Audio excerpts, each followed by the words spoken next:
Hello hello. तो नमस्कार दोस्तों। तो कैसे हैं आप सब? आई होप आप लोग स्वस्थ होंगे, मस्त होंगे, ज़बरदस्त होंगे, जिंदाबाद होंगे। मैं राहुल कुमार आपका स्वागत करता हूं स्टडी विद सिविल एमसीक्यू के ऑनलाइन प्लेटफॉर्म में। ठीक है दोस्तों, तो ये पार्ट आपका सब्जेक्ट वाइज का पार्ट नंबर सेकंड है। ठीक है, और ऐसे हम बोलें तो पार्ट नंबर 7 होगा। ठीक है, पाँच पाँच पार्ट तक आपका मिक्स प्रैक्टिस सेशन किए थे और छठा पार्ट आपका आज के डेट में अपलोड हुआ है। ठीक है, और ये नेक्स्ट पार्ट है जो कि पार्ट नंबर 7 बोल सकते हैं या फिर सब्जेक्ट वाइज का पार्ट नंबर सेकंड है। ठीक है, आप लोग की राय से सब्जेक्ट वाइज प्रैक्टिस भी स्टार्ट हो चुकी है। आप लोग वीडियो को ज़्यादा से ज़्यादा आप लोग शेयर करें, देन लाइक करें, एंड देन चैनल को सब्सक्राइब करें दोस्त। ठीक है, क्योंकि हर हर तरह से मेहनत की जा रही है, हर एंगल से। चाहे आपको क्वेश्चन के बारे में हो, चाहे पीडीएफ के रिगार्डिंग हो, मतलब सारे चीज़ में आपको प्रोवाइड की जा रही है अच्छे तरीके से, वेल एंड तरीके से। लेकिन आपका एक यही काम है कि थोड़ा सा आप लोग चैनल को सपोर्ट करें। ठीक है, सपोर्ट नहीं कीजिएगा तो फिर दिक्कत होगा। ठीक है, दिक्कत इस सेंस में होगा कि देखिए, कोई भी चीज़ जब आदमी इंसान अपने आप के लिए, अपना दोस्त के लिए, अपना भाई के लिए जब कुछ करता है तो आपका भी फर्ज बनता है कि हम लोग भी कुछ करें। ठीक है, तो बस आप लोग, बस कुछ करना नहीं है, आप लोग को चैनल को सब्सक्राइब कर दें, देन लाइक करें, क्योंकि फ़ायदा उसी से आप ही को होना है। ठीक है, आपको ही होना है फ़ायदा ओवरऑल मिला के देखा जाए तो। ठीक है, आपके लिए नए नए क्वेश्चंस फ्रेम किए जा रहे हैं, अच्छे अच्छे टाइप के क्वेश्चन जो कि डिफरेंट एग्जामिनेशन में पूछे गए हैं, ऐसे ऐसे क्वेश्चन को फ्रेम किए जा रहे हैं। रिसेंट जितने भी रिसेंट में एग्जाम हुए हैं उस टाइप के, उस जो भी रिसेंट में पेपर हुए हैं उस पेपर से किस टाइप का क्वेश्चन पूछा गया है उस टाइप के क्वेश्चन आपको कराए जा रहे हैं। ठीक है, तो सारे मतलब जितना भी बेहतर प्रयास करने का कोशिश किया जा रहा है। ठीक है, तो बस आपका सपोर्ट चाहिए, आप लोग सपोर्ट करें चैनल को। ठीक है, और बहुत ही जल्दी अपने मुकाम तक पहुंचा दें। उसके बाद देखिएगा कि आपको चैनल पे बहुत ही बेहतरीन कंटेंट, चाहे एसएससी जेई हो, चाहे जितने भी रेस्ट में जितने भी एग्जामिनेशन होने वाले हैं, बहुत ही बेहतरीन कंटेंट। ठीक है, कोई भी कुछ नहीं मतलब है। ठीक है, कोई इसमें आपको पेड कोर्सेज से कुछ नहीं लेना देना है, ना ही कभी आपको पैसा के बारे में इस चैनल पे बोला जाएगा कि आप इस बैच को ले लीजिए, उस बैच को ले लीजिए। ठीक है, तो जब तक आप लोग सपोर्ट नहीं कीजिएगा कैसे होगा। ठीक है, सपोर्ट करें दोस्तों। बस आप लोग को पता है कि हम लोग क्लास शुरुआत करने से पहले 2 लाइन हम लोग ये करते हैं, उसके बाद हम लोग को क्लास की ओर हम लोग आगे बढ़ते हैं दोस्त। ठीक है, 2 लाइन क्या है थोड़ा आप लोग देख लें। ठीक है, क्योंकि आप ही लोग का इस लाइन को बनाया गया है और आप ही लोग के लिए ही थोड़ा सा ये किया गया है। देखिए क्या है, अपने आप को इतना व्यस्त कर लो, अपने आप को इतना व्यस्त कर लो कि चिंता करने की समय ही ना मिले। ठीक है, ये जो बहुत ही बेहतरीन वर्ड है कि अपने आप को इतना ज़्यादा लीन कर दो ना कि हमको इस बार बीटीएससी जे में हमको एक सीट पक्का करना है, चाहे दुनिया इधर से उधर हो जाए, हमको मतलब नहीं है। ठीक है दोस्त, एकदम देखिए, कोई भी चीज़ के लिए माइंड सेट और एकदम डेडिकेशन बहुत ज़बरदस्त होना चाहिए। ठीक है, तो बस अपने आप को इतना बिजी कर लेना पढ़ाई में, किसी और चीज़ में नहीं, दूसरे को टाइम देने में नहीं, अपने पीछे टाइम देने में। ठीक है, इतना आप मतलब इंगेज हो जाए ताकि आपके पास ना किसी भी दूसरे का ये करने का मन करे, ना और कुछ करने का मन करे, ना दोस्त के साथ घूमने का मन करे, और ना ही आपको कहीं जाने का मन करे। ठीक है, एक रूम में बंद हो जाए एकदम, बस 2 से 4 महीना, 4 महीना के अंदर आपको आप बीटीएससी जे के एग्ज़ाम होने हैं। ठीक है, और उसके लिए आप बहुत ही बेहतरीन तरीके इस चैनल से आप लोग जुड़ जाए और एक सुनहरा अवसर का फ़ायदा उठाएं। ठीक है, और कुछ करना तो है नहीं, पढ़ना है, नंबर ऑफ प्रैक्टिस रिवीजन करना है, क्वेश्चन लगाना है। ठीक है, जितना ज़्यादा ज़्यादा आप लोग क्वेश्चन को लगा सकते हैं। ठीक है, आप लोगों को पहले सारा तो कंडीशन पता है। ठीक है, चलिए बिना देरी के मैं आज की क्लास स्टार्ट कर रहा हूँ। इसके बाद जो भी होगा हम लोग लास्ट में बात करेंगे थोड़ा सा। ठीक है, आज का फर्स्ट क्वेश्चन क्या है भाई? आज का फर्स्ट क्वेश्चन देखा जाए, बताएं, थोड़ा कोशिश करें, उसके बाद फिर हम तो बताएंगे ही। थोड़ा पेन का कलर मैं चेंज कर लेता हूँ। बताएं, ये क्या है? एक्सरसेंसेस इन वुड मतलब क्या होता है? अपवृद्धि। ठीक है, अपवृद्धि इन वुड आप लोग पढ़े होंगे, defect due to natural conversion, timber में पढ़े ना, defect due to natural conversion. तो उसमें एक होता है क्या, बर्ल, बर्ल नाम सुने हैं ना, बर्ल, बर्ल डिफेक्ट। हाँ, बर्ल डिफेक्ट आप लोग जानते हैं। देखिए इसका पहले हम लोग फिगर देख लेते हैं, फिगर देख लेते हैं तो ज़्यादा हम लोग को क्लियर हो जाएगा। ये देखिए आपके सामने फिगर है। जब भी कोई टिम्बर, जब भी कोई पेड़ के यंग एज से, यंग एज जैसे ही पेड़ ग्रोथ करता हुआ रहता है, ग्रोथ करता हुआ रहता है, जब वो अब नॉर्मल ग्रोथ कर लेता है, तब उसी उसी टाइम अब इसके पेड़ में, ये देखिए पेड़ के जो ये पेड़ का होना चाहिए एक्चुअल में ये शेप, लेकिन एबनॉर्मल ग्रोथ के कारण यंगर एज में ही इसका एक डिफेक्ट हो जाता है, जो कि आपको दिखता होगा, एक ओवर टाइप का शेप हो जाता है। ठीक है, यंगरी एज में। ठीक है, यंगरी एज में एक बल्क टाइप का शेप हो जाता है पेड़ में, मतलब हाँ टिम्बर में बोल सकते हैं, क्योंकि हम लोग टेक्निकल से हैं तो टिम्बर भी, लेकिन देसी लैंग्वेज में अगर समझाया जाए तो ये पेड़ में होता है। ठीक है, पेड़ में जो कि आपको दिख रहा है। ठीक है, जो यंगर एज में ही हो जाता है ये डिफेक्ट, इस डिफेक्ट को ही हम लोग बर्ल बोलते हैं। ठीक है, और इसी को दूसरा नाम बोला जाए तो एक्सरसेंसेज बोलते हैं, जो कि इस क्वेश्चन में पूछा गया है। ठीक है, देखिए प्रीवियस में क्या है, देखिए एक्सरसेंसेज इन ए वुड मतलब अपवृद्धि इन अ टिम्बर। तो पहली बात की हम लोग देखते हैं कि डिफेक्ट वुड इन टिम्बर एकदम 100% है। ये डिफेक्ट तो हम लोग टिम्बर का ही पार्ट है, टिम्बर के ही हम लोग देखते हैं। दूसरा क्या है कि firm due to injurious injurious inflected on timber when they are growing, एकदम सही है 100%। ठीक है, ये दोनों सही है। तीसरा देखते हैं क्या है कि डिफेक्ट, तीसरा ऑप्शन क्या है कि defect which render would suitable on A fire would only, एकदम नहीं, ऐसा कुछ नहीं इसमें बोला गया है। ठीक है, तो ऑप्शन नंबर पहला और दूसरा, पहला और दूसरा option number B is right answer. ठीक है, याद रखिएगा एक्सरसेंसेस को ही और किस नाम से जाना जाता है, बर्ल के नाम से। आप लोग को बर्ल पता होगा कि बर्ल किसे बोलते हैं, लेकिन बर्ल को एक्सरसेंसेस बोलते हैं ये नहीं पता होगा। अगर पता होगा तो बहुत अच्छा बात है, अगर नहीं पता हो तो आप लोग बगल में अपना जहाँ पर नोट्स बना है उसको और करके आप लोग लिख सकते हैं कि बर्ल इसी को बोला जाता है, और उसका डिफिनेशन आप लोगों को पता ही होगा डिफिनेशन क्या होता है। और यहाँ से भी आप लोग विथ फिगर के माध्यम से आप लोग समझ गए कि बर्ल क्या होता है, एक्सरसेंसेस क्या होता है। ठीक है, अब हम लोग आते हैं नेक्स्ट क्वेश्चन की ओर। नेक्स्ट क्वेश्चन क्या है भाई, नेक्स्ट क्वेश्चन हम लोग चलिए, ये तो हम लोग समझ गए। हाँ देखिए, identify the property for which crystalline test, crystallization test is conducted for fresh, conducted on a freshly quarried stone बताएं। क्रिस्टलाइजेशन टेस्ट हम लोग स्टोन को स्टेन में ही करते हैं। ठीक, टाइप्स ऑफ स्टोन जो मतलब टाइप्स ऑफ टेस्ट क्या होता है स्टोन के लिए बताएं। Test on stone, test test on stone क्या क्या होता है भाई। फर्स्ट क्या आपका हो गया, क्रिस्टलाइजेशन टेस्ट। इस फोटो को थोड़ा यहाँ कर दो, अच्छा रहेगा।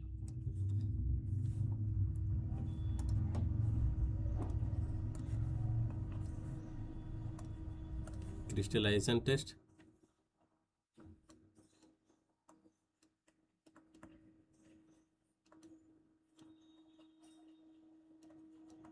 Crystallization test. ठीक है, दूसरा क्या होता है, बरेड टेस्ट, बरेड टेस्ट। ठीक है, तीसरा क्या होता है, तीसरा जो होता है आपका क्या होता है, एसिड टेस्ट, एसिड टेस्ट। ठीक है, और चौथा आपका होता है सोलूबल टेस्ट। ठीक है, टेस्ट भी आपको ये ध्यान रखना है, क्वेश्चन एग्जाम में देखने को मिलेंगे। ठीक है, अब इसमें क्या पूछ रहा है, इसमें क्या बोल रहा है, इसमें बोल रहा है कि property for which crystallization test is conducted on a freshly quarried stone. Crystallization test जो हम लोग करते हैं ये क्या होता है, ये क्या डिटरमाइन करता है, किसी भी स्टोन पे हम लोग जो टेस्ट करते हैं क्रिस्टलाइजेशन टेस्ट, या इस टेस्ट से हम लोग क्या डिटरमाइन करते हैं, इस टेस्ट से हम लोग यह डिटरमाइन करते हैं कि स्टोन का ड्यूरेबिलिटी क्या होगा।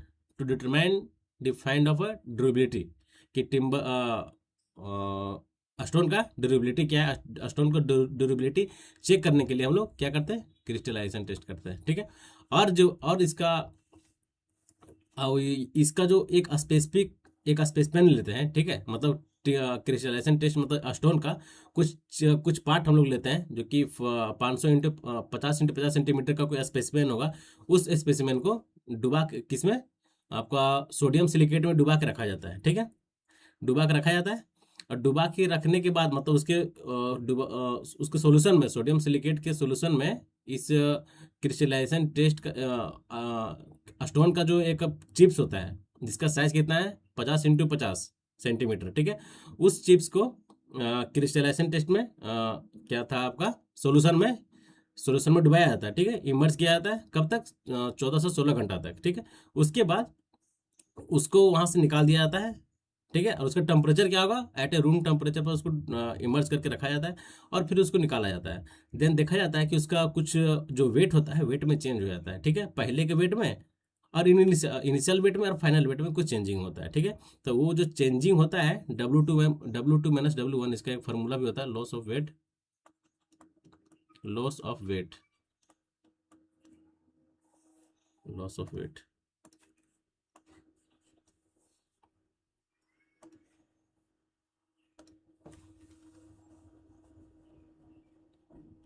या फिर हम लोग लिख सकते हैं चेंज इन वेट।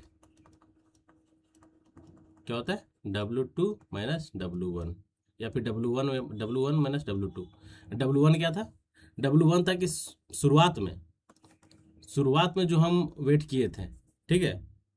शुरुआत में जो जिसमें हम लोग मतलब उस सॉल्यूशन में इमर्ज करने से पहले जो हम वेट कर लेते हैं कितना वेट था, उसके बाद इमर्ज करने के बाद जब हम लोग एट ए रूम टेम्परेचर उसको हम लोग ये करते हैं, और जब हमको निकालते हैं सर्टेन कुछ दिनों के बाद, तब देखा जाता है कि उसका तब वेट इसका कितना होगा, ठीक है। तब वेट इसका कितना है, उसी को हम लोग क्या बोलते हैं, क्रिस्टलाइजेशन टेस्ट हो गया ये, ठीक है दोस्त।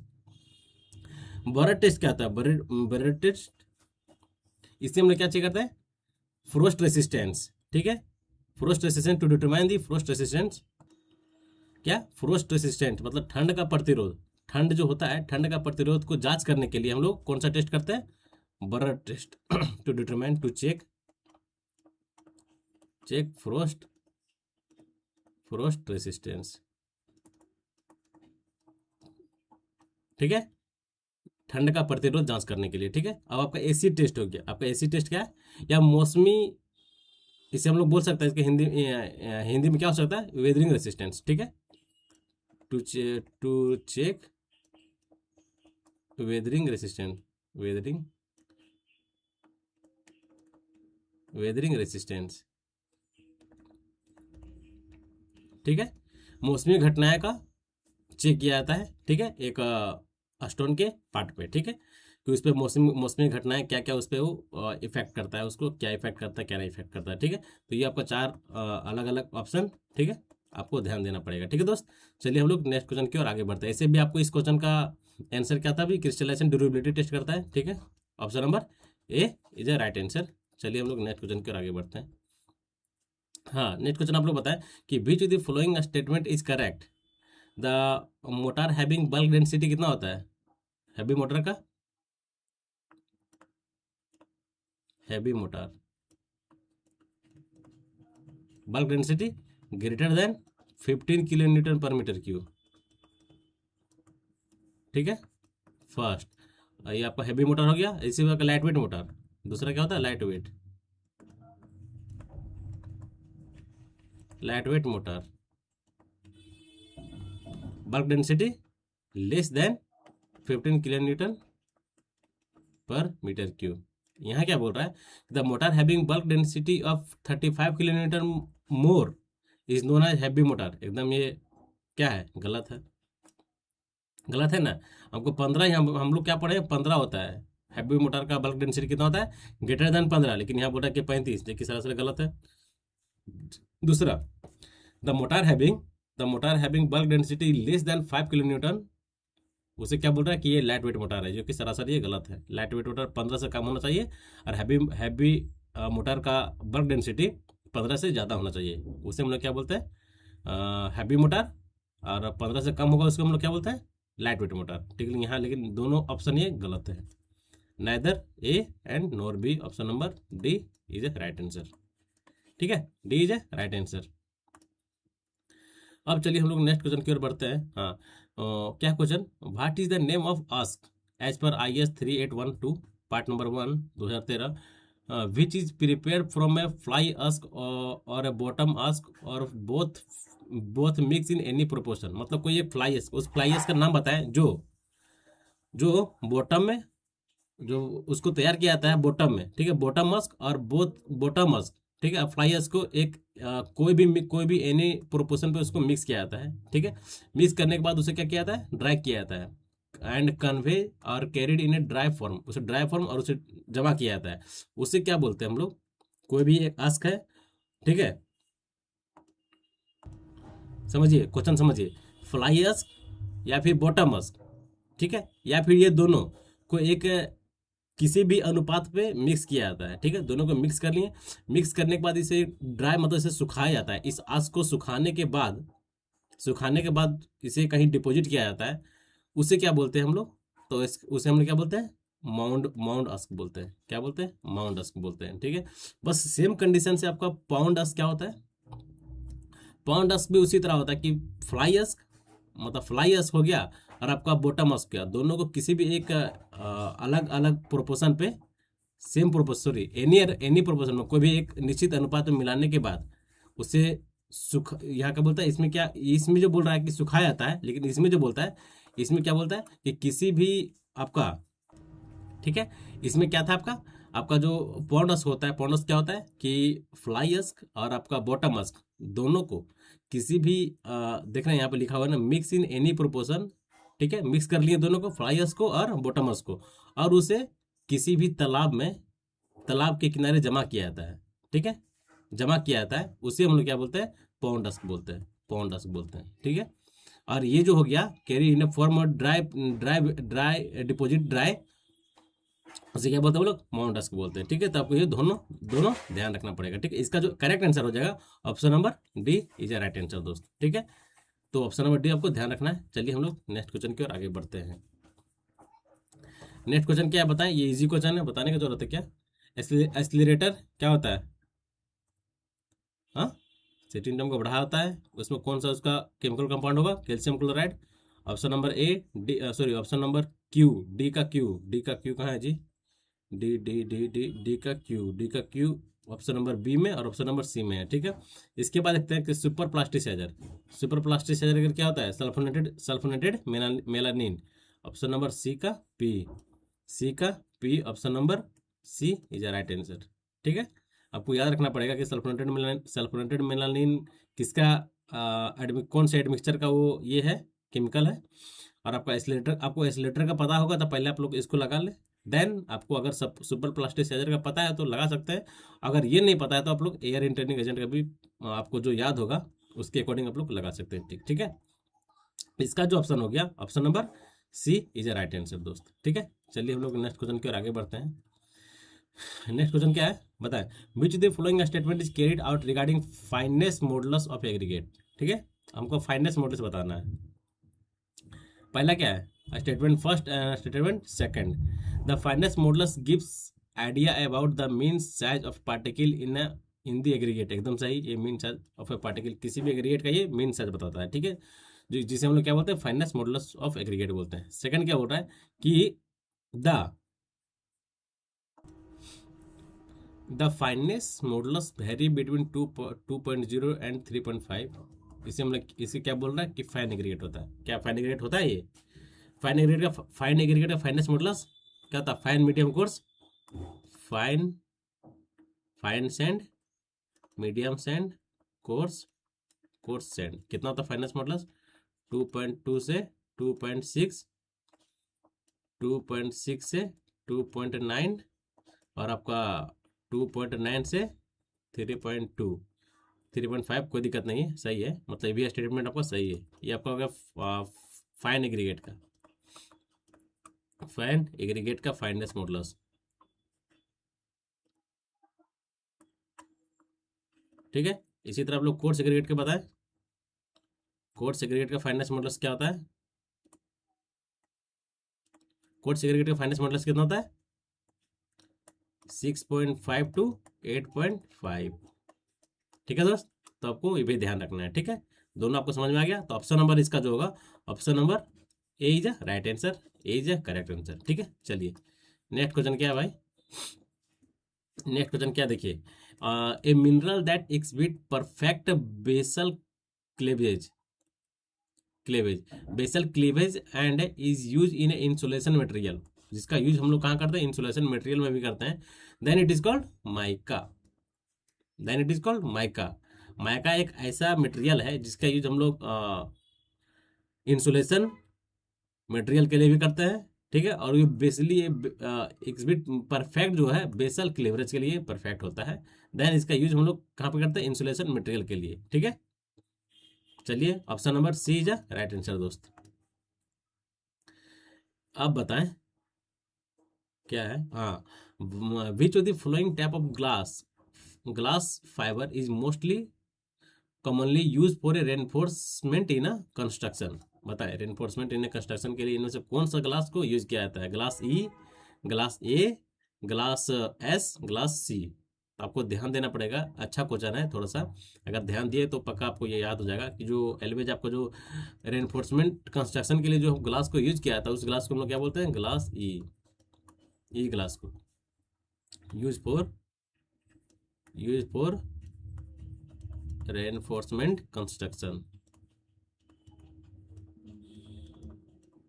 ठीक है दोस्त। ग्लास ए का यूज हम लोग कहाँ करते हैं बताएं।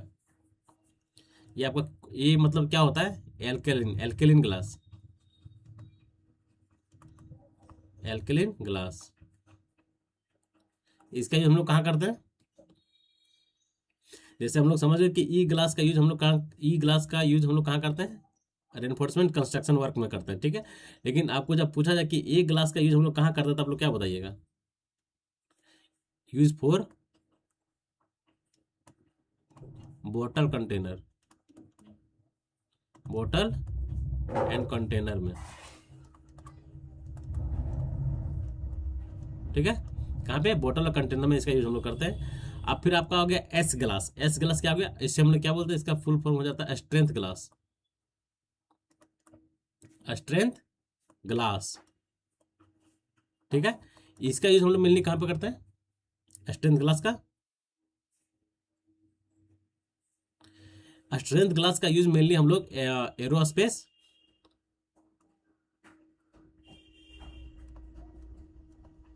एरोस्पेस एंड मिलिट्री एप्लीकेशन में किया जाता है। आप लोग देखे होंगे कि एरोस्पेस और मिलिट्री का जो एरोस्पेस आप लोग देखे होंगे, स्पेस ये सब, जैसे आपका हो गया जैगवार हो गया, राफेल हो गया, ये सब जो ग्लासेस का यूज किया जाता है वो कौन सा आपका स्ट्रेंथ ग्लास होता है, एस ग्लास होता है, ठीक है। तो आपको ध्यान देना पड़ेगा, याद ये आपका इंपॉर्टेंट है। आपको एग्जाम में अगर ये ना पूछे तो ये भी पूछ सकता है, ठीक है। इसलिए मैं सबका एक जो क्लास होता है सारा क्लास में लिखा दे रहा हूँ ताकि आप ध्यान में रखें कि कौन सा ग्लास का क्या फंक्शन है, क्या वर्क है, कहाँ पे इसका यूज किया जाता है, ठीक है। एक आपका है एस ग्लास, ये आपका होता है केमिकल ग्लास, केमिकल ग्लास, ठीक है। तब मेनली इसका यूज कहाँ पे किया जाता है,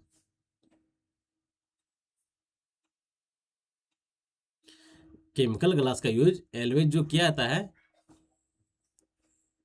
कहाँ पे किया जाता है, chemical chemical chemical resistance glass product बनाने में, ग्लास प्रोडक्ट बनाने में, ठीक है दोस्त। क्या केमिकल रेसिस्टेंस ग्लास प्रोडक्ट बनाने में ग्लास सी ग्लास का यूज होता है। आपका एरोस्पेस मिलिट्री वाले जो ऑपरेशन एप्लीकेशन हो गए, जैसे आपका राफेल हो गया, जैगवार हो गया, जितने भी जो बड़े बड़े एरोस्पेस हैं उसमें बड़ा स्ट्रेंथ ग्लास का यूज होता है। एल्कलाइन ग्लास का यूज हम लोग कहाँ करते हैं, बोतल और कंटेनर के लिए करते हैं। और ई ग्लास का यूज हम लोग कहाँ करते हैं, रेनफोर्समेंट यानी कंस्ट्रक्शन वर्क में हम लोग ई ग्लास का यूज करते हैं। ओके, चलिए हम लोग अब इसका जो आंसर हो गया option number A is the right answer, ठीक है, जो कि मेरा ए इज द राइट आंसर है। चलिए हम लोग आगे बढ़ते हैं नेक्स्ट क्वेश्चन की ओर। हाँ बताएं, a thin sheet of would sliced from a long off A would is called, जैसे हम लोग क्या बोलते हैं, थिन शीट बोल रहा, देख रहे हैं थिन शीट। इजी क्वेश्चन है, गलती नहीं होना चाहिए। उसे क्या बोलते हैं हम लोग, वेनियर बोलते हैं, ठीक है, जिसका थिकनेस कितना होता है 0.6 mm, ठीक है। कितना होता है 0.4 से 0.6 mm, ठीक है, याद रखना है, कहता है 0.4 से 0.6 mm, जो आपको याद होगा, ठीक है। वो option number C is right answer है, ए थिन शीट का, ठीक है। चलिए हम लोग नेक्स्ट क्वेश्चन की ओर बढ़ते हैं। नेक्स्ट क्वेश्चन क्या है मेरा, बताएं, अच्छा क्वेश्चन है। Identify the test to be conducted on a prelaminated particle board in according with IS 12823 1990 from test below. बताइए, ये इसमें से अलग अलग टेस्ट दिए गए हैं। पूछ रहा है कि इनमें से कौन सा टेस्ट आपका प्रीलिमिनेटेड पार्टिकल बोर्ड के अकॉर्डिंग इस टेस्ट है। देखिए फर्स्ट क्या है आपका, test of density particle board के लिए करते हैं, एकदम सही है। Test of swelling in water, एकदम सही है। Test for modulus of rupture, एकदम सही। Test of screw withdrawal strength, एकदम सही। Test for resistance to cigarette burn, एकदम सही। Test for resistance to stain, एकदम सही। मतलब ये चारों ऑप्शन, ठीक है, चारों मतलब जितना है सब है। तो सब किस में है, PQRST, PQRSTU option number D is a right answer. ठीक है, इसमें सरकारी ऑप्शन आप लोग समझ रहे हैं, कोई नहीं होगा तो फिर दिक्कत है ना। अब बताएं, which the following is artificial aggregate. Artificial के बारे में हम लोग कल भी एक क्वेश्चन किए थे जो कि अच्छा क्वेश्चन था, ठीक है, और आज भी इस टॉपिक से आपको क्वेश्चन मिल गया देखने के लिए। अब पूछ रहा है कि इनमें से कौन सा आर्टिफिशियल एग्रीगेट है, बताएं। क्या वो सैंडस्टोन है, बेसाल्ट है, या ब्लोटेड क्ले है, या फिर आपका ग्रेनाइट है, क्या कौन सा है बताएं। आर्टिफिशियल एग्रीगेट कौन कौन से होते हैं, पहले आपको पता, इस क्वेश्चन का जो आपका आंसर होगा, आपका आंसर होगा bloated clay is a right answer. Bloated clay is a artificial aggregate, ठीक है। और हम लोग और कौन कौन से एग्रीगेट होते हैं आपका आर्टिफिशियल, हम लोग उसका लिस्ट लिख लेते हैं, ठीक है। जैसे हो गया आपका आर्टिफिशियल सिंडर, ठीक है। दूसरा देख सकते हैं, इसका दूसरा क्या हो सकता है, कोक ब्रेज, ठीक है। नेक्स्ट क्या है इसका, नेक्स्ट आपका है फोम स्लैग्ड,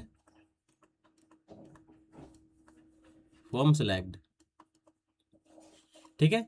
इसके बाद फिर नेक्स्ट हो सकता है क्या आपका एक्सपेंडेड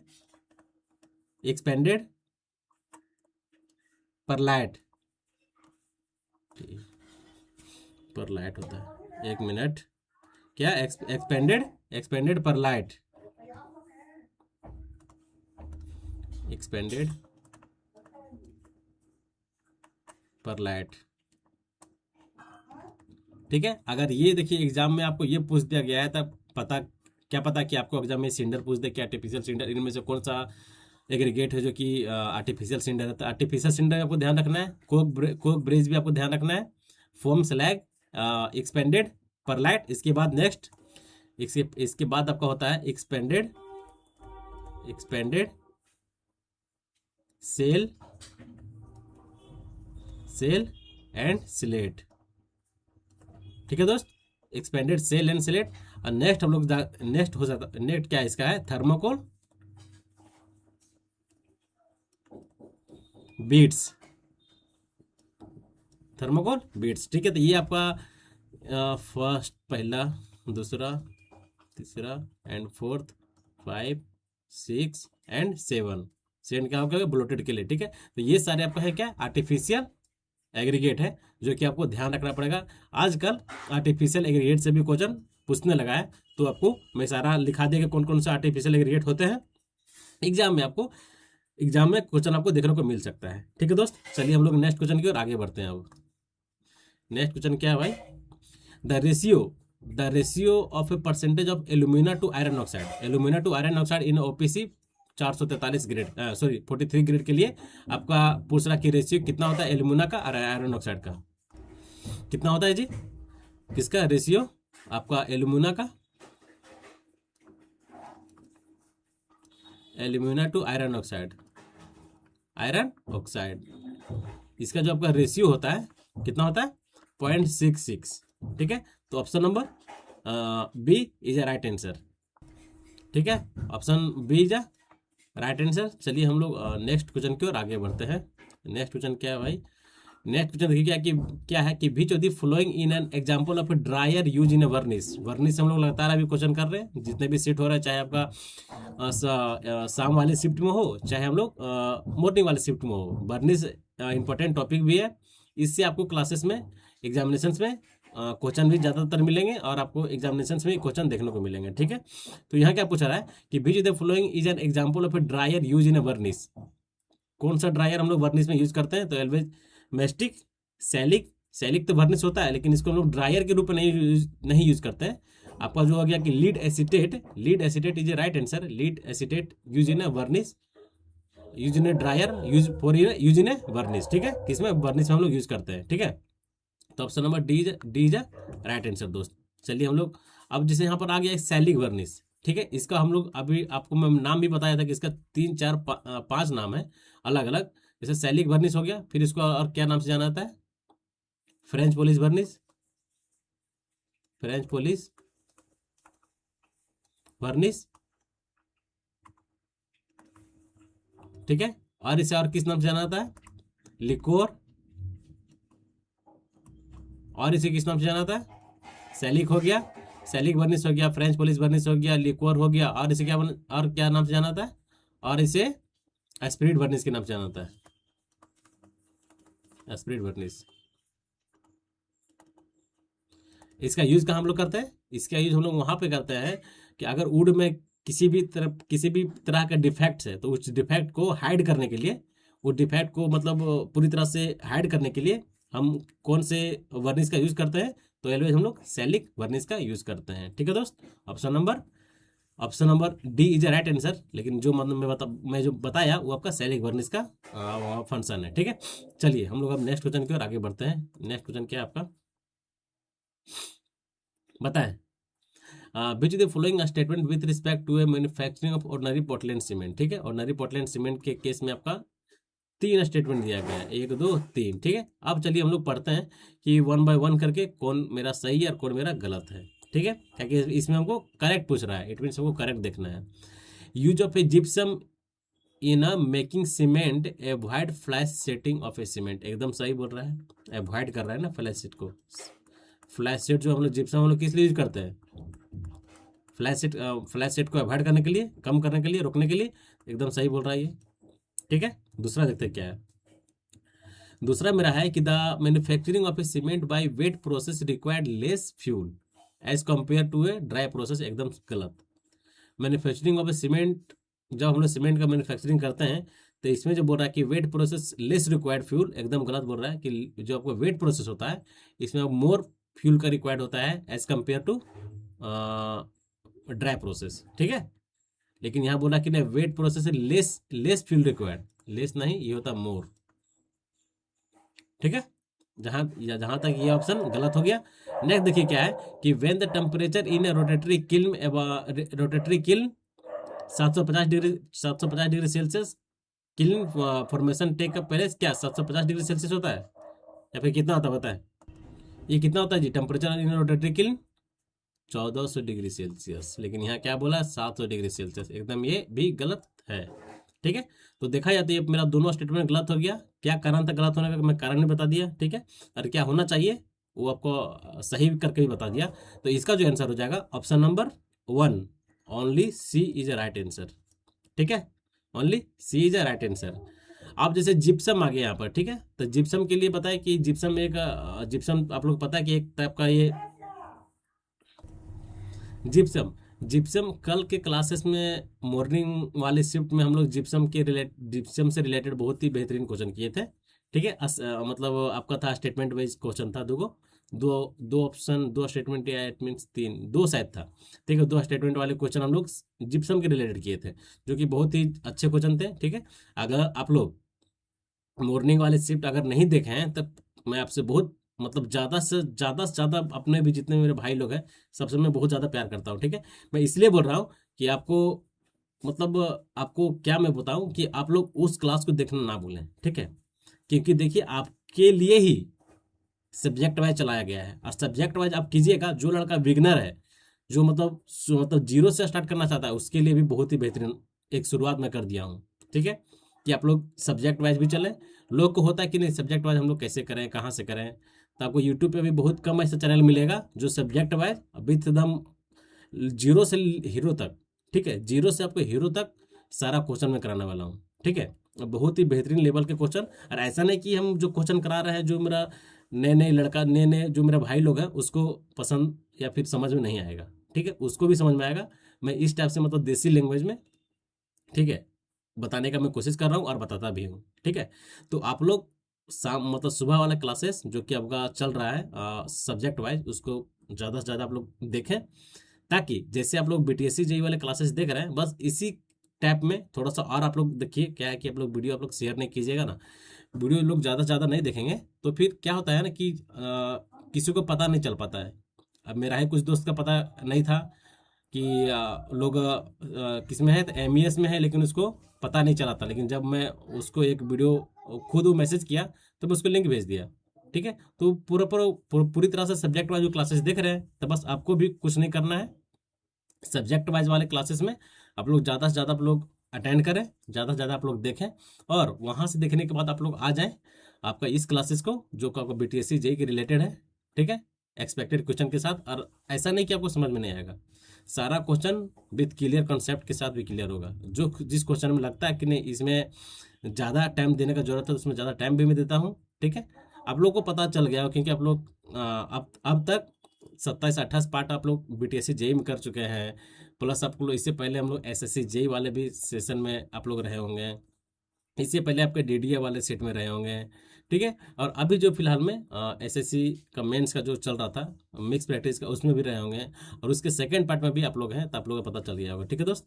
जितना हो सके मैक्सिमम टू मैक्सिमम मैं आउटपुट देने का कोशिश करता हूँ, ठीक है, ठीक है। तो चलिए आप लोग उस क्लासेस को बहुत ही अच्छा से अच्छा, एक मतलब अच्छा इट मीन्स कि प्रॉपर वे में लें, ठीक है। क्लासेस को मिस नहीं करें, मिस कीजिएगा तो बहुत आपके लिए प्रॉब्लम खड़ा हो जाएगा, ठीक है। तो अगर क्लासेस को अगर देखना भी है, एक बार देख लिए, दो बार देख लिए, उसको रेगुलर वे में देखिए, ठीक है, रेगुलर वे में देखिए, ताकि आपको कम टाइम में ज़्यादा से ज़्यादा चीज़ आप लोग मिल जा सके, ठीक है। टाइम हमको लगाना है, टाइम आपको नहीं लगाना है, ठीक है। कंटेंट को डिलीवर करने में, कंटेंट को तैयार करने में, दूसरी बात की कौन कौन से क्वेश्चन आपको मतलब लगे कि नहीं इस क्वेश्चन को आने लायक ज़्यादा प्रोबेबल चांसेस है, तो ये सब सारे क्वेश्चन को एक साथ ये करके आपके साथ में क्वेश्चन को साझा करता हूँ, ठीक है। तो आप लोग इस चैनल को ज़्यादा से ज़्यादा आप लोग सपोर्ट करें, ठीक है। चलिए इसका आंसर आप लोग समझ गए कि इसका आंसर क्या होगा, option number C is right answer. चलिए हम लोग नेक्स्ट क्वेश्चन की ओर आगे बढ़ते हैं। नेक्स्ट क्वेश्चन क्या है भाई, बताएं। अच्छा क्वेश्चन है कि अभी जो फॉलोइंग इनकरेक्ट पूछ दिया है, ठीक है, इनकरेक्ट स्टेटमेंट इनमें से कौन सा है, ठीक है, कोई दिक्कत नहीं, देखते हैं। Alkyl based paint can not be use on a damp proof course. Alkyl based paint क्या हम लोग डैम प्रूफ कोर्स के लिए डैम सरफेस पे यूज़ नहीं कर सकते हैं क्या, यहाँ बोला जा रहा है, ठीक है। सेकंड देखते हैं क्या है कि alkyl based paint for a non breathable surface on drying. तीसरा देखिए क्या है कि alkyl based paint have a good adhesive property. चौथा क्या है, alkyl based paint are easy to apply and dry quickly, ठीक है। देखिए ये क्वेश्चन है ना, ये क्वेश्चन आपको रखना पड़ेगा, लिखना पड़ेगा आपको कॉपी में, अगर याद है तो सही है, नहीं याद हो तो देख लें कि अल्काइल बेस्ड पेंट क्या, alkyl based paint, alkyl based paint can not use on a damp surface, एकदम ये सही है, ठीक है। एल्काइल बेस्ड पेंट कभी भी हम लोग डैम्प सरफेस पे यूज नहीं करते हैं, एकदम ये सही बोल रहा है, ये स्टेटमेंट भी सही है, ठीक है। हमको पूछा क्या है, इनकरेक्ट पूछा है, लेकिन हमको देखना क्या है, इनकरेक्ट देखना है, करेक्ट नहीं देखना है। ये मेरा सही है, इट मीन्स ये नहीं होगा। दूसरा देखिए क्या है, alkyl based paint form a non breathable surface on drying, एकदम सही है, एकदम सही है, ये भी सही है मेरा, ठीक है, ये दोनों नहीं हो सकता है। तीसरा देखिए क्या है, alkyl based paint have a good adhesive property, एकदम ये भी सही है, ठीक है, एकदम ये भी सही है, ठीक है। चौथा देखते हैं क्या है कि alkyl based paint are easy to apply and dry, alkyl based paint are easy to apply and dry quickly, एकदम ये भी सही है। लेकिन एक हम थोड़ा मिस्टेक कर दिए कि alkyl based paint form a non breathable surface on drying, ये गलत है। नॉन ब्रीथेबल नहीं है तो ब्रीथेबल सरफेस पे होता है, ठीक है, जो कि ड्राई होता है ऑन ड्राइंग, जो कि ये मेरा ऑप्शन गलत है। कौन सा गलत है, ऑप्शन नंबर सेकंड, सेकंड जो आपका आंसर है, जो कि हमको क्या पूछ रहा है, इनकरेक्ट, ये मेरा गलत है, ये मेरा इनकरेक्ट ऑप्शन है, ठीक है। नॉन ब्रीथेबल सरफेस नहीं होता है, ब्रीथेबल सरफेस ऑन ड्राइंग होता है, ठीक है। तो option number B, B is a right answer, ठीक है, option number B is a right answer, ठीक है। चलिए हम लोग नेक्स्ट क्वेश्चन की ओर आगे बढ़ते हैं। मेरा नेक्स्ट क्वेश्चन क्या है, पता है क्यू क्लाइम क्या होता है? Calcium carbonate, calcium oxide, calcium hydroxide या फिर कैल्शियम क्लोराइड, उसे हम लोग क्या बोलते हैं? Quicklime is calcium oxide, CaO। ठीक है, तो option number B is right answer, ये तो सबका सही होगा। पता है which type of class brick in irregular surface, irregular shape and is use in road construction, जिसका यूज हम लोग कहाँ करते हैं? रोड कंस्ट्रक्शन में करते हैं। इरेगुलर शेप कौन से क्लास का ब्रिक का होता है? फर्स्ट क्लास, सेकंड क्लास, ये तो आप लोग का नहीं पता ही होगा। थर्ड क्लास या फिर फोर्थ क्लास, ये ऑलवेज फोर्थ क्लास में होता है। फोर्थ क्लास का सरफेस जो फोर्थ क्लास का जो ब्रिक होता है आपका इरेगुलर सरफेस होता है, ठीक है, जिसका यूज हम लोग कहाँ करते हैं? आपका किसमें? रोड के कंस्ट्रक्शन में करते हैं। तो always fourth class, option number D is a right answer दोस्त। ठीक है, चलिए हम लोग नेक्स्ट क्वेश्चन की ओर आगे बढ़ते हैं। नेक्स्ट क्वेश्चन क्या है भाई? हाँ, which of the following is not a field of application of a rapid hardening cement. बताएं इनमें से कौन सा चार ऑप्शन दिया गया है जो कि not a rapid hardening cement का एप्लीकेशन नहीं है, जिसका यूज हम लोग रैपिड हार्डनिंग सीमेंट का यूज हम लोग नहीं करते हैं। पहले हम लोग जाने कौन कौन सा एप्लीकेशन है रैपिड हार्डनिंग सीमेंट का। पहली बात की देखिए, रैपिड हार्डनिंग सीमेंट क्या होता है? रैपिड हार्डनिंग सीमेंट का यूज हम लोग वहाँ कहाँ पे करते हैं? रैपिड हार्डनिंग सीमेंट का यूज हम लोग कहाँ पे करते हैं? जहाँ पे आपका मेंटेनेंस का वर्क हो, रिपेयर का वर्क हो, वहाँ पे हम लोग क्या करते हैं? रैपिड हार्डनिंग सीमेंट का यूज करते हैं। दूसरा बात, हमको मास्क क्या बोलते हैं, फ्रेमवर्क जो हम लोग यूज करते हैं, फ्रेमवर्क हमको जल्दी रिमूव करना है, इजिली ईयरली रिमूवल और फ्रेमवर्क, हमको फ्रेमवर्क को अगर जल्दी रिमूव करना है और कहीं दूसरे जगह हमको लेके जाना है तो जल्दी रिमूवल ऑफ मतलब easily removal of framework, yearly removal of framework के लिए हम लोग भी कौन सा सीमेंट यूज करते हैं? तो रैपिड हार्डनिंग सीमेंट यूज करते हैं। ठीक है, देखते हैं, ये आपका तो 110% सही है। मास कंक्रीटिंग एकदम गलत। कोल्ड वेदर कंक्रीटिंग में भी हम लोग रैपिड हार्डनिंग सीमेंट का यूज करते हैं।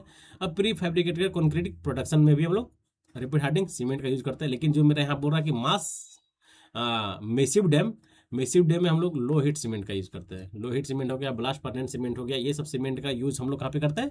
आपका मेसिव डैम में, डैम कंस्ट्रक्शन हो गया, आपका रिजर्वायर कंस्ट्रक्शन हो गया, ये जितने भी मेसिव डैम स्ट्रक्चर जो होते हैं, ये सब मेजरली आपका लोहित सीमेंट हो गया, ब्लास्ट पर्नेंट स्लैश सीमेंट हो गया, ये सब सीमेंट को यूज किया जाता है। ठीक है, तो इसका जो आंसर हो गया, इसका आंसर आपका option number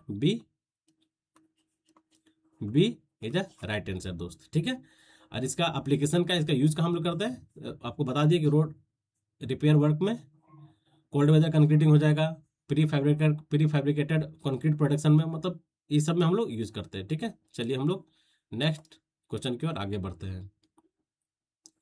as per observation test on burn clay building brick as per IS 3495 part number 2, brick should be soaked in a cold water for a duration in, बताएं बर्न क्ले ब्रिक बोल रहा है, उसका timing जो brick का जो soaking का पानी का ऑब्जर्व करने का जो टाइमिंग होता है कि कितने टाइम में वो कोल्ड वाटर को सोक करता है, वाटर को ऑब्जर्व करता है, तो 24 आवर। ये तो किसी से गलती होगा ही नहीं, सबको इसमें आप लोग सही मारेंगे। नेक्स्ट देखिए क्या है कि which the following given procedure, ठीक है, shall be follow before applying paint on a different components of building. मान के चलिए कि कोई भी बिल्डिंग है, कोई भी बिल्डिंग में हमको पेंट अप्लाई करना है, ठीक है, मतलब पेंट करना है बिल्डिंग को। तब पेंट करना है तो सबसे पहला स्टेप आपका क्या होगा, वही पूछ रहा है कि इसमें बताएं कौन से प्रोसीजर है।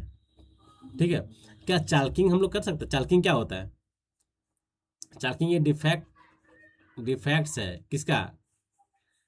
Defects in timber, sorry defects in paint है, ये डिफेक्ट्स इन पेंट, ये डिफेक्ट्स है, ना कि ये आपका प्रोसीजर है। ठीक है, फ्लैकिंग भी आपका डिफेक्ट्स इन पेंट है, ये भी आपका डिफेक्ट्स इन पेंट है। तो ये दोनों ऑप्शन एकदम हरगिज नहीं होगा। अब बच गया दो ऑप्शन। तो सबसे पहले हमको जब किसी भी सरफेस को हमको पेंट करना है, तो सबसे पहले हम लोग क्या करेंगे, जो उसमें ब्लिस्टरिंग क्या होता है? ब्लिस्टरिंग यही होता है कि जब भी कोई भी सरफेस को हमको पेंट करना है तो वहाँ पर जो वाटर जमे हुए रहते हैं, मतलब इंटरप्टेड वाटर जो होंगे, पहली बात तो हमको उसको रिमूव करना है। ठीक है, तो पहला स्टेप जो हो जाएगा removing blistering, remover blister. Then surface को आप लोग वेट करेंगे, हल्का हल्का पानी देके ये करेंगे, ठीक है।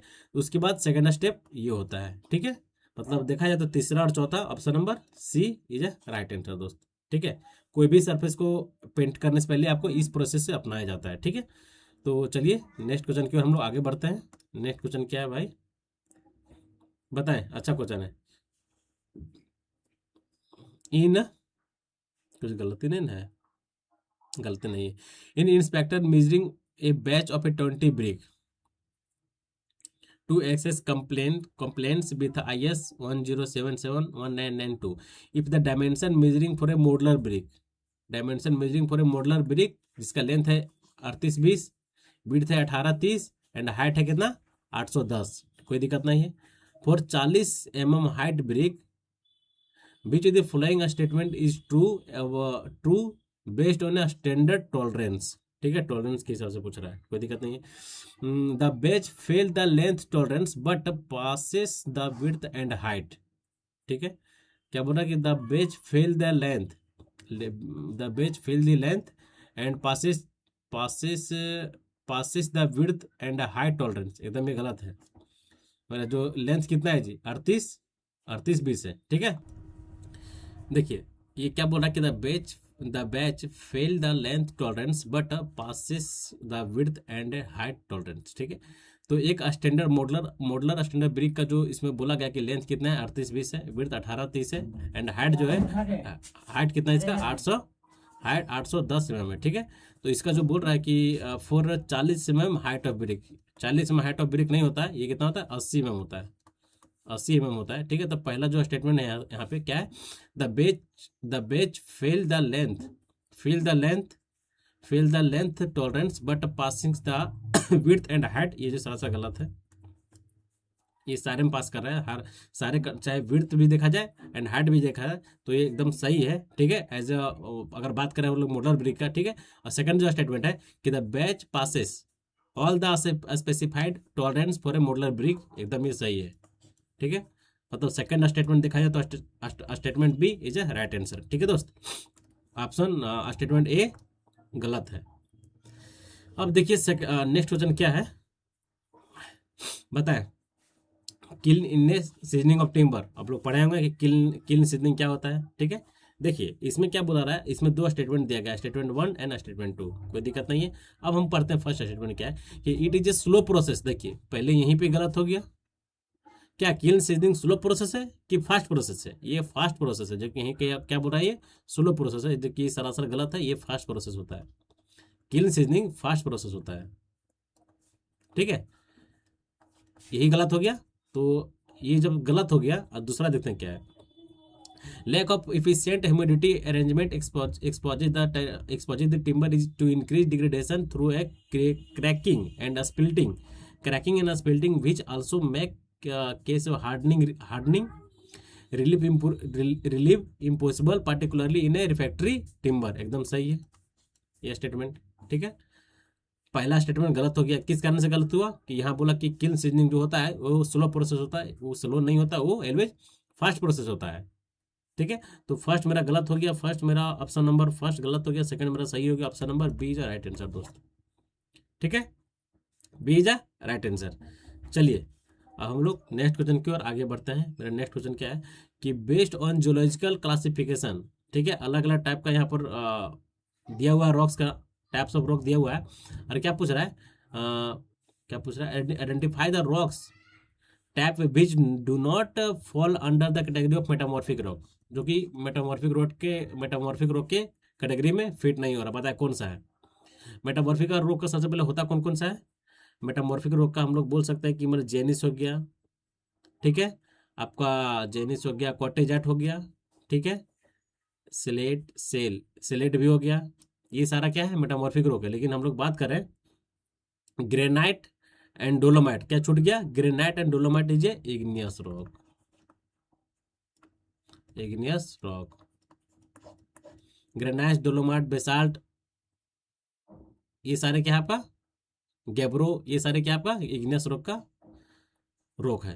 लेकिन यहाँ क्या बोल रहा है, हमको किसके बारे में जानना था कि कौन सा मेटामॉर्फिक रॉक का रॉक नहीं है, तो ये आपका मेटामॉर्फिक रॉक है, ठीक है। जेनिस सिलेट आपका मेटामॉर्फिक रॉक है, मार्बल भी मेटामॉर्फिक रॉक है, क्वार्टेजाइट भी आपका मेटामॉर्फिक रॉक है, लेकिन आपका जो आपका ग्रेनाइट और डोलोमाइट है ये आपका मेटामॉर्फिक रॉक का पार्ट नहीं है। ठीक है, जो option number B is a right answer दोस्त। अब बताएं मुझे आप, हाँ अच्छा क्वेश्चन है, ये सब क्वेश्चन एग्जाम में आने का चांसेस थोड़ा ज़्यादा है। ठीक है, क्या है कि अरेंजमेंट द बक्स कंपाउंड, अब लोग कल के क्लास में हम लोग किए हुए हैं।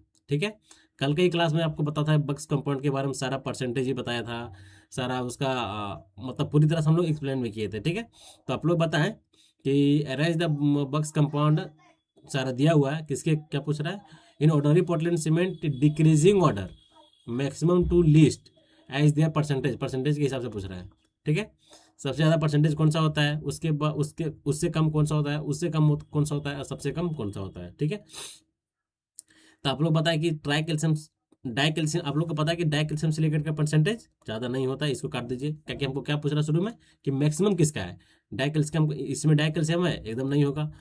ट्राई कैल्शियम सिलिकेट का मैक्सिमम परसेंटेज होता है। ठीक है, ये दोनों में है, ये तो नहीं होगा। ठीक है, अब ट्राई कैल्शियम सिलिकेट के बाद क्या होता है आपका, क्या ट्राई कैल्शियम सिलिकेट के बाद क्या, ट्राई कैल्शियम एल्यूमिनेट या फिर डाई कैल्शियम सिलिकेट, तो ट्राई कैल्शियम सिलिकेट के परसेंटेज के बाद आपका डाई कैल्शियम सिलिकेट होगा।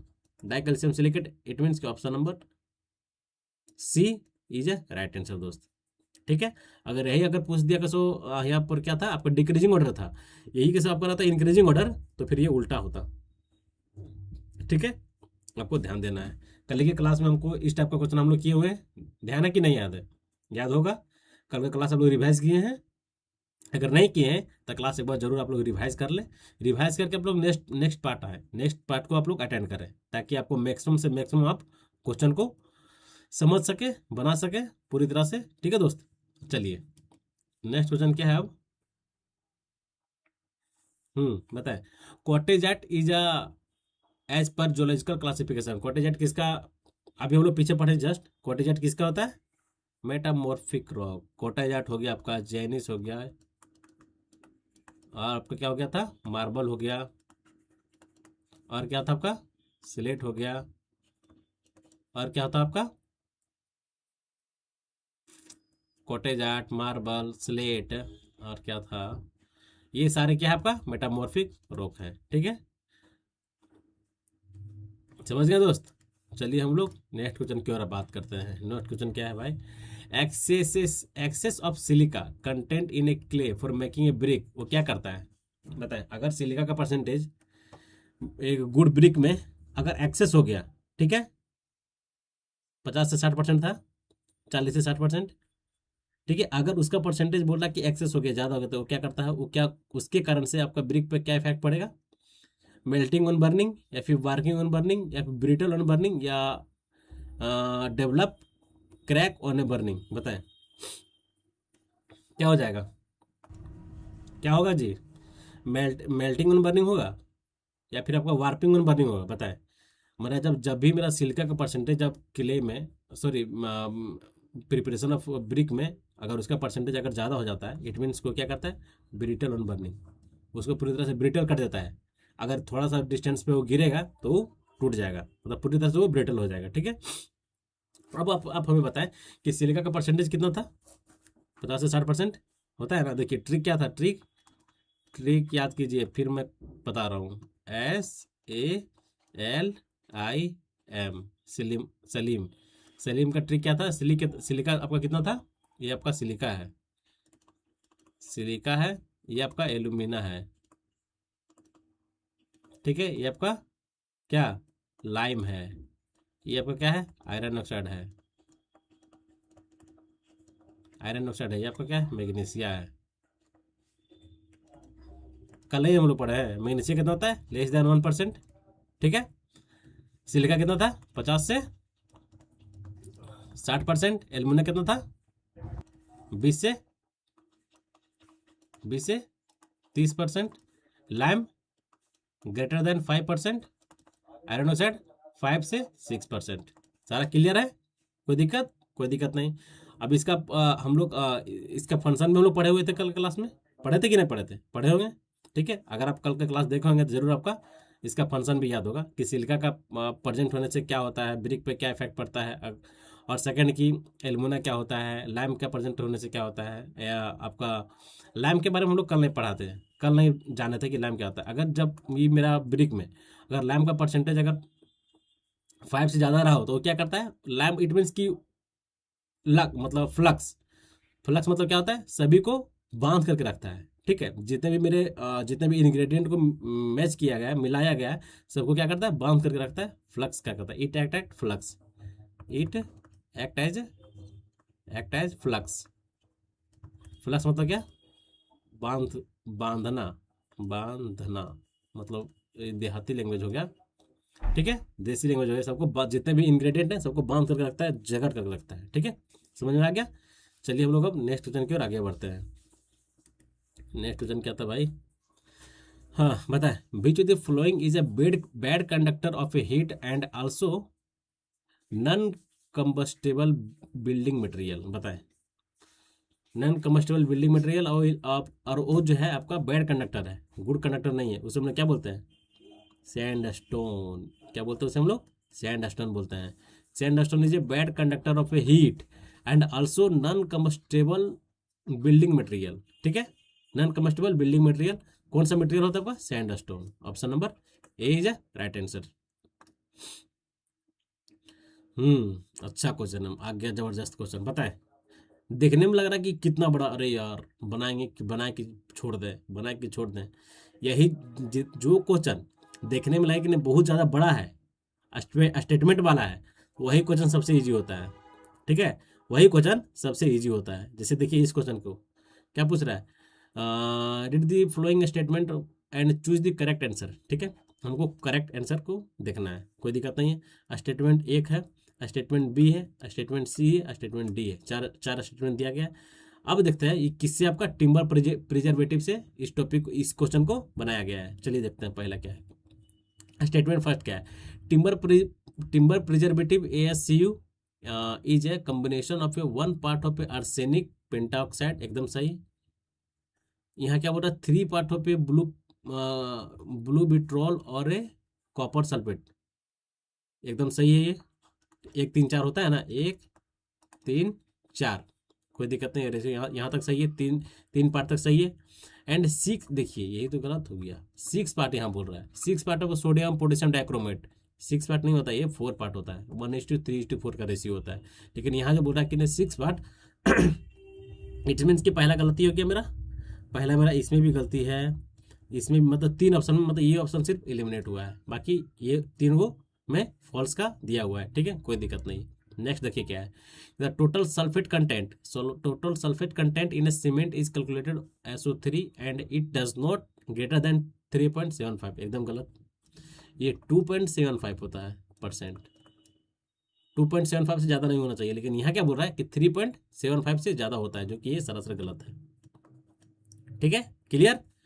स्टेटमेंट भी रॉन्ग, स्टेटमेंट भी रॉन्ग, यहाँ भी है, यहाँ भी, इट मीन्स कि ये वाला आपका एलिमिनेट हो गया। अब हमको इसमें और इसमें देखना है। ठीक है, तीसरा देखिए क्या है, weight of magnesia is weight of magnesia in A cement should be not be exceed 7%। बताएं, weight of magnesia should be not be exceed 7%, कितना होता है वेट ऑफ मैग्नीशिया, कितना होता है जी। अभी हम लोग अभी पीछे कल के सेट में हम लोग किए हुए हैं, weight of magnesia should not exceed 5% ना यार, 5%, यहाँ पूरा 7%, ये सरासर गलत हो गया। कोई दिक्कत, जब सी तक गलती हो गया, सी तक फॉल्स हो गया, तो इट मीन्स कि आप तो आंसर हमको 110% है कि आपका option number A is a right answer है। कोई दिक्कत, कोई दिक्कत नहीं होना चाहिए। स्टैंडर्ड ब्रिक का साइज क्या दिया, फ्रो का साइज 10:4:1, 10:4:1 आपका, ये आपका 100% सही है। अगर इससे अब ये तो कोई हल हाल में आपका, जब 3 को गलत हो गया तो ये को तो हर हाल में सही होगा। ठीक है, बताएं कोई प्रॉब्लम ऐसे क्वेश्चन में। देखिए जितने भी बड़े क्वेश्चन आते हैं उसमें घबराने की जरूरत नहीं है कि अरे यार स्टेटमेंट वाले क्वेश्चन है, समझ में हमको आएगा कि नहीं आएगा। अरे यार वही क्वेश्चन आपको सबसे पहले समझ में आएगा। ठीक है, आजकल वन लाइनर क्वेश्चन को क्या किया जा रहा है कि उसको ऑप्शन में उलझा दे रहा है। ठीक है, और ये सब क्वेश्चन जो आपका स्टेटमेंट वाले क्वेश्चन होंगे, इसमें आपका ये तो आपको कॉन्सेप्ट से देता है। ठीक है, अगर आप कॉन्सेप्ट आपका क्लियर है, टॉपिक आप पढ़ के आए हैं, तो 110% की आप ये सब क्वेश्चन जो कि स्टेटमेंट वाले क्वेश्चन होते हैं आपको ईजी लगेगा as compare one liner question. Well under question में अभी क्या कर रहा है, जैसे आपका एसएससी एडिक्वेटी का पैटर्न कैसा था, इससे बहुत लोग का क्या हुआ कि ऑप्शन में खेल गया वो, ठीक है, ऑप्शन में खेल गया, जिसके कारण बहुत सारा मेरे भाई लोग का कमेंट भी था कि ऑप्शन इस टाइप से उसमें बनाया गया था ताकि मतलब थोड़ा समझने में प्रॉब्लम हो रहा था, ठीक है। आप ऑप्शन को एलिमिनेट नहीं कर सकते हैं, और हम लोग को क्या है कि हम लोग ऑप्शन एलिमिनेशन का हम लोग मेथड बहुत अच्छे से हम लोग को पता है, बहुत अच्छे से हम लोग यूज़ भी करते हैं, ठीक है, यूज़ करते हैं ना बराबर, चाहे कोई भी क्वेश्चन रहे ऑप्शन एलिमिनेशन हम लोग लगाते ही लगाते हैं। लेकिन आपका एडुकेटिव क्या था, एडुकेटिव किस हिसाब से क्वेश्चन सेट किया था कि हम लोग ऑप्शन को एलिमिनेट नहीं कर सकते हैं, ठीक है, जो क्वेश्चन हमको याद है वो क्वेश्चन को हम पूरी तरह से एलिमिनेट नहीं कर सकते हैं दोस्त, इस टाइप से बनाया गया था, ठीक है। तो कंसिडर करना है, ध्यान देना है, इसीलिए इस सब क्वेश्चन से डरना नहीं है, ठीक है, ठीक है। तो थोड़ा मैं चार्ज लगा लो तो सिस्टम यार।